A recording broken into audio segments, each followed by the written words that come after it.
Yes, ateker me kumam atiene no wayoko kuno man kumam gallery. Kedango Uncle Stephen. Tina cheke de welo anyinge ayepas IQ size. Amito ya moni welo ni cheke de kopia meat mi pore chiko iti diko winyo. Ayepas ite benyo. Atiber. Weka teru wali tatimo iber. Atiber ne tame nyima teme. Ata neno inondo wali keba podi kede ikuasu. Okebo kede ikuasara bo maginen. Okebo kede nyokana. Le okeba kede kwero. Dei no nyango in. Onyanga deneno wiyamo kuno iluelo wiyamo kede wer mora nyinge Josephina. Yame waber ko mora mako wer. Olungobe Josephine. Josephine, Lea Josephina. Josephine. Doke lep kumam Josephina. Josephina. Ya. Karanyomi ni woto wer ni. Piento winyo wer ni tiekite moti kedi neno balara ngata moro timo nyonyi. Yame waber ko pa mako wer. Okay, ateker amete winyo kumam gallery. Agebe kere puoyo udere me lubo kumam gallery. Abongo wun kumam gallery aroma pibedo. So, back tamo yang kebe nyinga ayepas IQ size. Kopo kela kano bero kome wera mulo be Josephine. So ite penyo be nyomi go Josephine. Pendo tene ni te bako dogi, ite yuyu nun, ite riendi ko nyara chodo iwer no mi wate. So in brief, weno bedo meda me wera mulo be Onyango. Kede munu continuation. It's a continuation of Onyango song, Ewa. Pien kayo tunani Onyango cha odo dano surre kre dako chuo kre dako surre.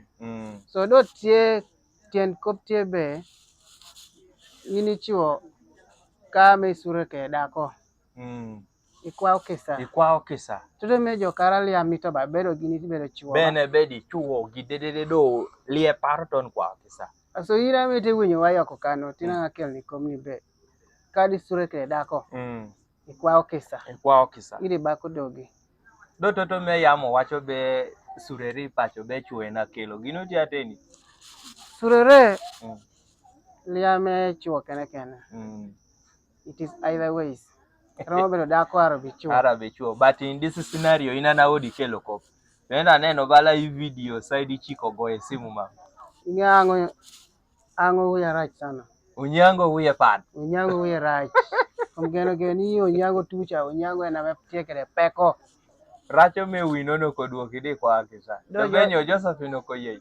Josephine eko winyo ba koduoki chendo ekodo duo kodo pacho. Eba. Do kati amna teker be.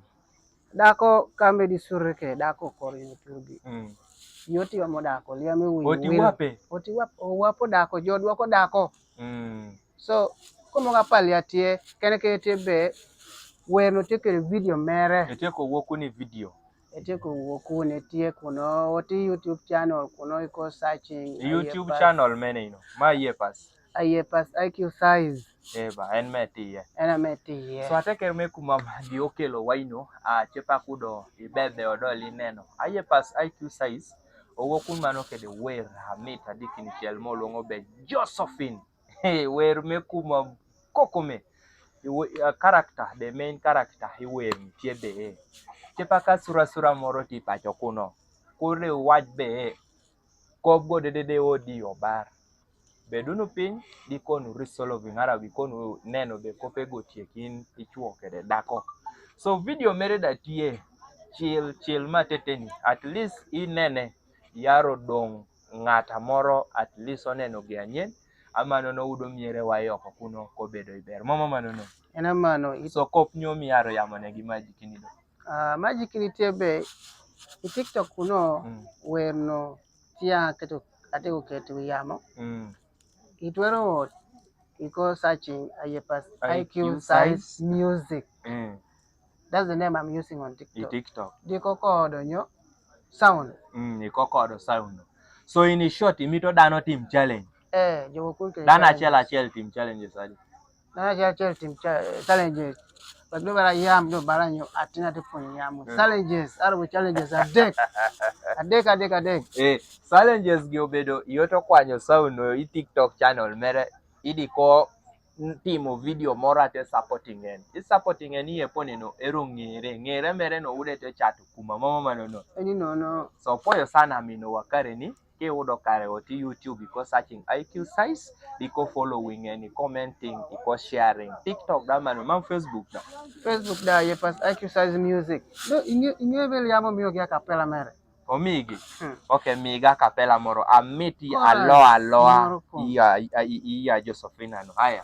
Do no le wan ubel merwa kedi ba ida. Lia komoro. Josephine, Timakisa Josephine, Kuriweka Please don't tell me that you leaving, girl, come back to me.